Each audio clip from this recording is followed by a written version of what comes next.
In 1992, the Russian flag carrier Aeroflot opened itself to the world with a brand new fleet of newly purchased Airbus A310s. The Western purchased aircraft were operated by an elite, hand-picked 24 Russian pilots. And just 2 years later, one of these aircraft, flown by Russia's very best, plunged 33,000 feet in just 2.5 minutes, and despite Russia's attempt to hide the reason, the root cause of the accident would shock the world.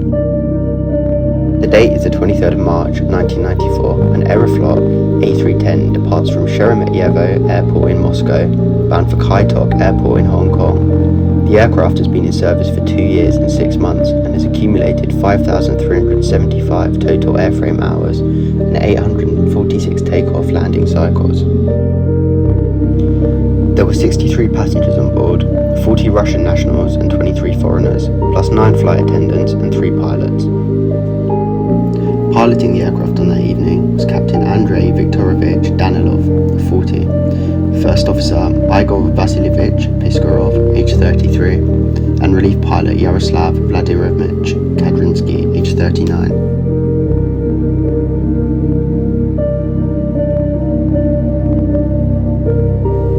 About 5 hours after takeoff, Captain Danilov takes his scheduled break and leaves the cockpit, leaving Relief Pilot Kadrinsky in his seat on the left. Kadrinsky is taking his 2 children on their first international flight and decides to bring them into the cockpit.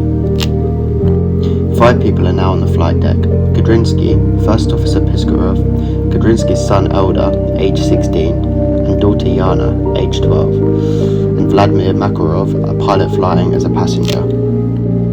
At her father's invitation, Yana clambered into the left seat of the A310, which Kadrinsky had vacated moments earlier. She found it hard to see over the dashboard, so she said, "Dad, raise me up," and Kadrinsky adjusted her seat height to give her a better view.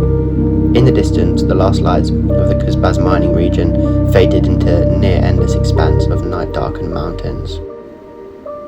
With the plane in autopilot, he uses the heading switch to make the aircraft bank from left to right, telling his daughter to turn the control column accordingly.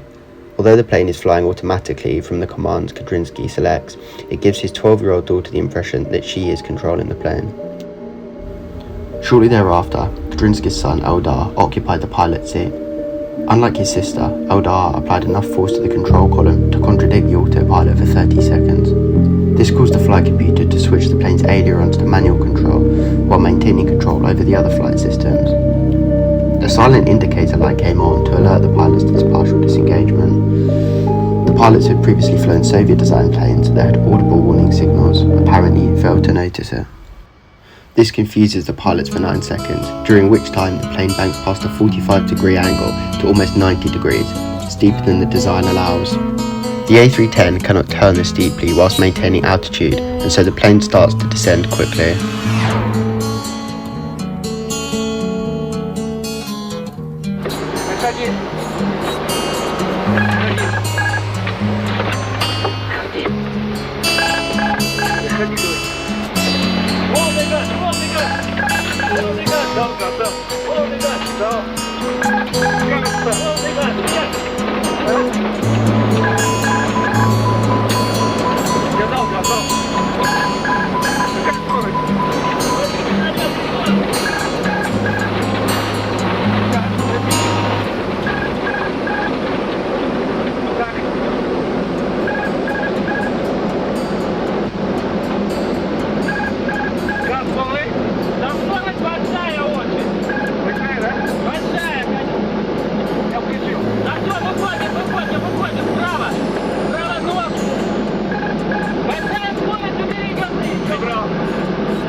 The first search party goes out to look for the Airbus in the frozen, rugged Siberian wilderness.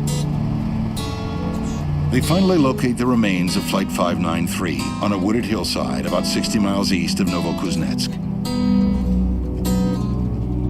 It's soon clear there are no survivors among the 75 passengers and crew. final report concluded that the crash was due to the presence of an outsider in the pilot's seat and that he unwittingly disconnected the autopilot, and that there were no warnings of this on the flight deck. That then led to an increase in flight upset situation, which wasn't recognised by the flight crew, and even when this was recognised, the pilot was not able to access the flight controls due to the incredible G-force.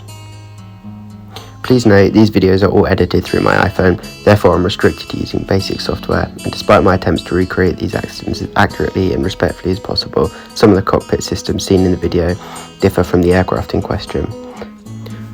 Thank you for watching, please subscribe.